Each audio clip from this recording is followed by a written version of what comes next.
बात जैसे ही गर्मी की आती है, हमें लगता है कि चिलचिलाती धूप होगी, सब बिल्कुल चलती हुई लू चल रही होंगी और सब कुछ रूखा सूखा वातावरण होगा, कहीं कोई हरियाली होगी नहीं क्योंकि इतनी तेज़ धूप पड़ रही है। लेकिन ऐसा नहीं है बिल्कुल भी कि नेचर ने गर्मी के लिए भी बहुत सुंदर सुंदर फूल और पौधे बनाए हैं। जैसे ये सारे फूल कॉस्मस है, जीनिया है, गुम्फेना आप देख रहे हैं, ये सब इसी समय के फूल हैं। बालसम हैं, ये सब इस समय हरे भरे और खूब सुंदर अपने रूप में होते हैं। और जैसे आप देख रहे हैं कोचिया है, कोचिया फूल नहीं है लेकिन फिर हरा पौधा होने के बाद भी इसकी रंगत इतनी है जो आँखों को बहुत सुख देती है। इसी तरह से टोपिया का है, टोपिया का आप देख रहे हैं, इसमें रंग बिरंगे पत्ते हैं। ये फूलों से कम खूबसूरत नहीं है, इनकी खूबसूरती शायद फूलों से भी ज़्यादा है। और ये पूरे 6 महीने हरे भरे रहते हैं। जितनी भी गर्मी की चीज़ फूल हैं या सब्जियां हैं, हम 15 फरवरी के आसपास इनको दोबारा से लगानी शुरू कर देते हैं और वो सब हमारी सैपलिंग्स मार्च एंड तक तैयार हो जाती हैं। मार्च एंड के बाद हम अपने जिस भी गमले में जिस तरीके से भी शिफ्ट करना चाहें कर सकते हैं। ये तो हमारे सब सीजनल्स की बात हो गई। गर्मी में हमारे दूसरे जो हमारे परमानेंट हैं, इनमें भी अपने आप फूल खिलने शुरू हो जाते हैं। सर्दी में इनमें फूल नहीं होते, जैसे ये कनेर है, चांदनी है, मुसेंडा है, इधर भी आप देख रहे हैं हिबिस्कस है, उधर सदाबहार है। ये अपने आप ही फूल खिल करके अब हमारे वातावरण को बहुत सुंदर बनाते हैं।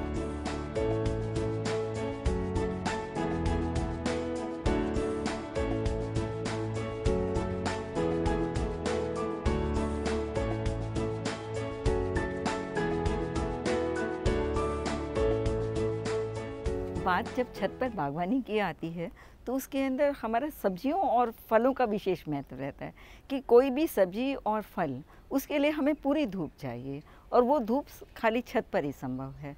लेकिन जब हम सब्जियां लगाते हैं तो इसके लिए हमें कंटेनर्स को ध्यान करना पड़ता है। कंटेनर्स कम से कम सब्जी लगाने के लिए 10 इंच के ज़रूरी हैं। लेकिन कुछ सब्जियां ऐसी हैं जैसे पालक है, मेथी है या इस समय पुदीना है, इनके लिए हम शैलो छोटी ट्रे भी ले सकते हैं जिनके उनकी जड़ें नहीं होती, और उनकी जड़ें नहीं होती तो उनके लिए बहुत डीप मट्टी की नहीं। लेकिन जैसे ये बैंगन लगा है, टिंडा लगा है, इसके लिए 10 इंची का गमला होता है तो अच्छा रहता हो। इसी तरह से फलों की बात आती है। जब हम फल लगाते हैं तो फलों का गमला कम से कम 24 इंच का ज़रूर हो। 24 इंच के गमले के बिना फल भरपूर नहीं होगा। तो हम उसकी बजाय, गमले की बजाय हम ऐसी हौदियाँ भी बनवा सकते हैं। और हौदी बनवाते वक्त भी हमें 2-3 बातों का विशेष ध्यान रखना पड़ेगा।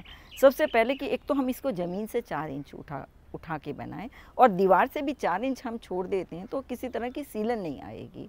एक इसके बीच में, इन हौदियों के बीच में जितना आपको लगता है कि 2.5 या 3 फुट का स्पेस है, उसके बीच में नीचे लेवल पे पार्टीशंस करा लें, क्योंकि वो पार्टीशन होंगे तो एक पेड़ की जड़ दूसरे पेड़ में नहीं जाएगी। इन हौदियों में इतनी मिट्टी होती है कि इसमें कोई भी फल उग जाता है। जैसे आप देख रहे हैं शरीफे भी आ रहे हैं, या अनार भी है, या अमरूद भी हैं, आम की भी बोर है, और चीकू कितने नज़र आ रहे हैं। आड़ू बहुत उग जाता है, और जब समय होता है तो बेर भी इसमें बहुत होते हैं। शहतूत के समय में शहतूत होता है, और ये अंजीर तो लगभग 12 महीने इसमें होती ही होती है। अच्छा, अब हमने जो इतनी बड़ी बड़ी हौदियाँ बना रखी हैं, इसमें हम खाली 3-4 पेड़ लगाएं तो ये नीचे की ज़मीन हमारी वेस्ट है। हम इसके नीचे एक लेवल पे, जैसे मैंने पालक लगा रखा है, उधर मैंने सीताफल लगा दिया, सीताफल की बेल नीचे चलती है, इधर सामने टिंडा लगा है, टिंडे की बेल नीचे चलती है। सर्दी इनमें छोटी लाल मूली लगा लें, या पालक, मेथी, सरसों भी लगा लेते हैं, तो ये ऊपर तो पेड़, फलों के पेड़ रह जाते हैं, दूसरी लेयर में हमारी सारी ये जगह यूज़ हो जाती है, तो हमें बेस्ट जगह का यूटिलाइजेशन हो जाता है।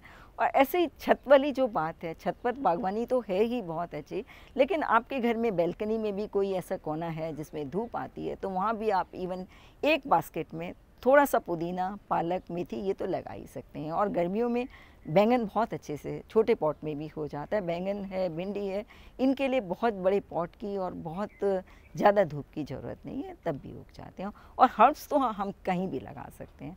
हर्ब्स के लिए में बहुत ज़्यादा तेज़ धूप की ज़रूरत नहीं होती, हर्ब हमारी हर जगह उग जाती है।